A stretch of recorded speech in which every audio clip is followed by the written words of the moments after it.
that frequency can carry the thought of your wealth. It acts as an amplifier and it drives energy to the brain.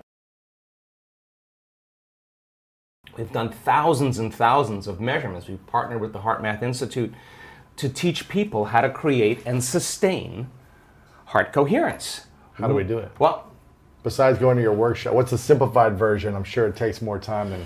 Well, it really doesn't. It really doesn't. It just requires getting still, closing your eyes, putting your attention on your heart, changing your breath so that you move into the present moment. And when you slow your breathing down, you slow your brain waves down. When you slow your brain waves down, now you're accessing your autonomic nervous system. So then you train a person how to open their heart and feel an elevated emotion. And it takes a little practice. And just like a flower that takes time to bloom, it takes a little bit of time. But if you work in trading the resentment, the frustration, or the impatience for gratitude, appreciation, and thankfulness, and you keep at it, there'll come a moment where that system switches on, and now you're feeling grateful for no reason at all. Now, that's not a bad thing, because gratitude, the emotional signature of gratitude, means something's happening to you. Something has happened to you, you're receiving something, or you just received something. So your body then, when you're feeling gratitude, is in the perfect state of receiving. So then that means then you'll accept, believe, and surrender to the thoughts equal to the emotional state of gratitude. If you're living in resentment, you're living in fear, you're living in impatience, you could say, I'm healthy, I'm healthy, I'm healthy, I'm wealthy, I'm wealthy, and with all you want, and that thought's gonna stop right at the brainstem and never make its way to the body, because the body is not feeling it, or because why? Because you're feeling resentment, and that thought that thought is not consistent with the emotion of resentment. Resentment has a different set of thoughts, right? In other words, once you start opening your heart, it begins to move into coherence. It begins to produce a measurable magnetic field up to 3 meters wide. Now that's frequency, that's energy. And all that energy, that frequency, carries information, carries an intent.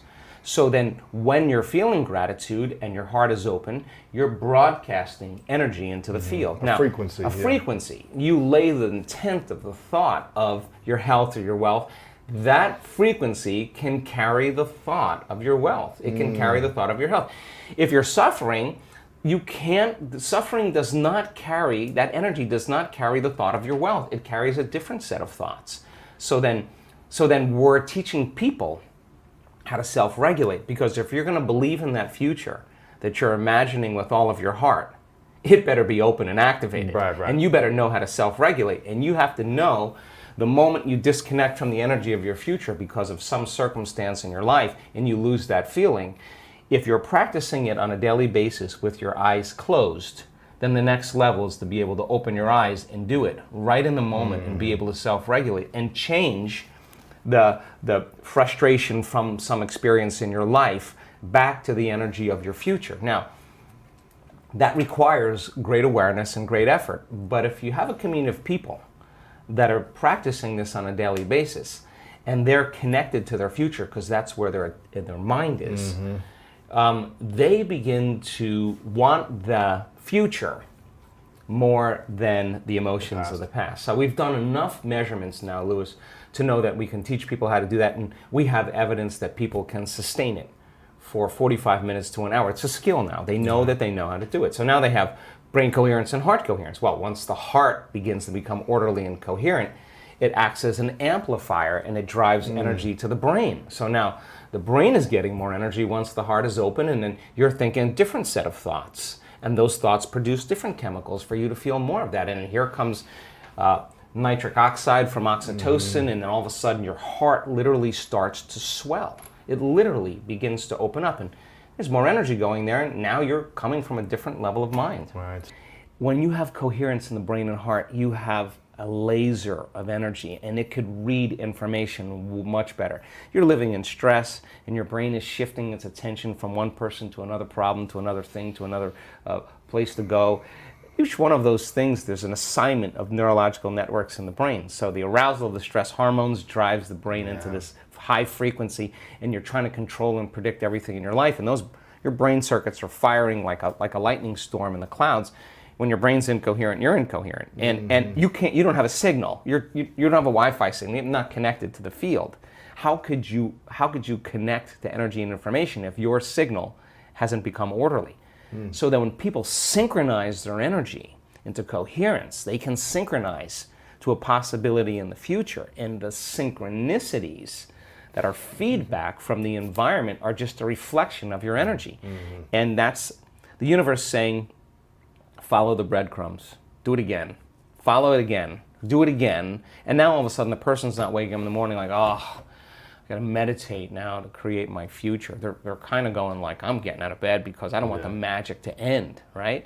They want to sustain that state so that the old reality that they've lived in begins to transform into something new. And because there's no longer a vibrational match with everyone and everything in their past, present reality, there's a vibrational match to their future, and now their future is starting to give them signals. What's more powerful than our thoughts or our emotions? And do our emotions change our thoughts, or do our thoughts change our emotions? Yeah, the answer is yes. The answer is both. I mean, thoughts to me produce an electrical charge in the quantum field, and feelings produce a magnetic charge in the quantum field. And how you think and how you feel broadcasts an electromagnetic signature that influences every single atom in your life. The thought sends the signal out. Now think about this. And the feeling draws the event back. So you could have the intent that you want wealth, you want health, you want success. That's your intent, that's your thought. But if you're waiting for the experience to happen to feel it, then you're not drawing the experience to you because you're not feeling the emotion, right? So then teaching people once again how to balance their thoughts and feelings, because you can enter that cycle either place. Sometimes we do a meditation, we start opening our heart, we start elevating the body's energy, and then those emotions can drive certain thoughts of your future. Other times you open your awareness, you create brain coherence, you have the vision of your future, you begin to emotionally experience it. However you want to jump on that cycle, and then sustain it, because the longer you're conscious of that energy, the more you're drawing your future to you. So then most people spend their lives, right? We live in this realm called space-time, three-dimensional reality, and you move your body through space. In three-dimensional reality, it takes time. So everything, all your goals, all your dreams, all your visions, you're going to have to get your body up and drag it through space every day to pay off that, that home that's in your future, right? When you create from the field instead of from matter, when there's a vibrational match between your energy and some potential, and your thoughts and feelings are coherent, now you are going to begin to collapse time and space, or the experience is going to be drawn to you. Now you're the vortex to your destiny, and now you don't have to go anywhere to get it, because you're not playing by the rules of three-dimensional reality. You're playing by the rules of energy and the quantum. What happens to your immune system when you do that? Well, it turns out we've done an experiment. Just 10 minutes a day, 3 times a day with 120 people, trading resentment, frustration, fear for gratitude, appreciation, and thankfulness. Measuring their immune response, the chemical immunoglobulin A, your primary defense against bacteria and viruses, the best flu shot you'll ever get, lives innately within you. Turns out when you're frustrated, when you're impatient, when you're fearful, the immune system dials down because you're an emergency. It's all your energy is going for some threat in your outer world. There's no energy in your inner world for growth and repair. But how do you turn that around? So then, as people begin to open their heart, can that chemical begin to elevate? 4 days, 50% change in the 120 people. Their IgA levels went up 50% in 4 days. That's your body's immune system is now upregulating genes that are making proteins and immunoglobulins and antibodies that you don't need a flu shot. In other words, your inner state is greater than your outer world. So then, just by doing that, we now know that your immune system is going to get stronger. By the same means, take 120 people or 50 people and measure 7,500 gene regulations. Okay? In 4 days, 2 genes that suppress cancer growth and tumors are activated and upregulated. The genes that stimulate stem cells to go to damaged tissues and repair them, upregulated. The gene for oxidative balance is upregulated. Anti-cancer, anti-aging, anti-heart disease, anti-stroke, anti-neurodegenerative, anti-inflammatory, antimicrobial. Just your body's naturally doing this. The gene for neurogenesis, the growth of new neurons in response to novel experiences and learning. This is 4 days. The gene switches on.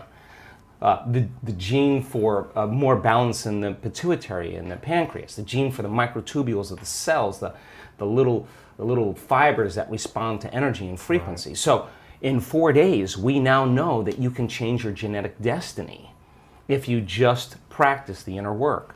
We have research to show that 60 days of meditation, 5 days a week, will lengthen your life. The telomeres, the little shoestrings on the end of your DNA, get longer. That means your biological age is changing. So we have the evidence now to show people what's possible. We have brain scans that are so outside of normal that when neuroscientists see them, they're blown away, because the amount of energy that's in the brain during this transcendental moment is hundreds of times outside of normal. Wow. I mean, you can't make your brain do that. Something is happening to you, and that person's having a transcendental moment. And we now know that we can predict it, and we now know that we can induce it. So then there's the evidence there. Then you take our community and you see people with stage 4 cancer, with Parkinson's disease, with myasthenia gravis, with lupus, with MS, with brain injuries, with rare genetic disorders, with vertigo, tinnitus, kidney failure, all kinds of health conditions, come to a week-long event, and then at the end of that event, they make significant strides in getting beyond the emotions of the past. Now think about this. The science says that the environment signals the gene. That's epigenetics. The end product of an experience in the environment is an emotion. So as long as you're living by the same emotion every single day, you're signaling the same gene in the same way. And if that gene is related to a survival emotion, a stress hormone, then you're down-regulating the gene and you're creating disease. So when the person trades that emotion and really breaks free from the chains of their past, and now they're feeling an elevated emotion, well, now they're dialing down the gene for MS, and they're up-regulating the gene for health and balance. And so the person, you'll say to them, where's the disease? Well, I'm not the same person. I'm not the, and the side effect of that is a transformation and healing. So the funny thing about it is the person who has the healing is not talking about the healing. Whether it's blind people seeing, deaf people hearing, we have crazy evidence now. What they're talking about is how amazing they feel, because they're refreshed, they got a new lease on life. Yeah. And so now we have evidence in our research, and that silences the critic to show that what's possible for people. And now we have evidence and testimony, that we have evidence where people will stand on the stage and say, hey, I broke my back in 3 places. I haven't been able to stand up straight. I came into this event hunched over. I couldn't lay down. And now this guy's jumping around on the stage. He's laying on his back. He's touching his toes. He's you can tell. I mean, he's having his moment. We changed somebody. Yeah. Someone with Parkinson's disease can't swallow, can't chew, can't blow her nose, can't stand up. One moment, the next thing you know, she's blowing her nose, chewing, swallowing. We changed her body, we changed her life, and we changed her future. And she doesn't look like a movie star, and she doesn't look like she's a vegetarian, and she doesn't look like she's buffed. She just looks like a normal person. Now the person in the audience who's watching that and looking at this person and seeing that they're no different than them, it just starts to cause them to think, if someone else can do it, I can do it. So you see the person with the stage 4 cancer that got the voodoo curse that they have 3 months to live. And now they have no evidence of cancer in their body, and they're standing on the stage telling that story, and somebody in the audience is checking her out going, I have the same condition, and if she can do it, I'm going to step right in that footprint. I'm going to do it the way she did it. And all of a sudden, you start seeing this change in the community in a week-long event, because once there's a breakthrough, right? I mean, it's like a 4-minute mile. It's in the field, you know? But it's not only in the field. You're seeing evidence in 3-dimensional reality. Yeah. And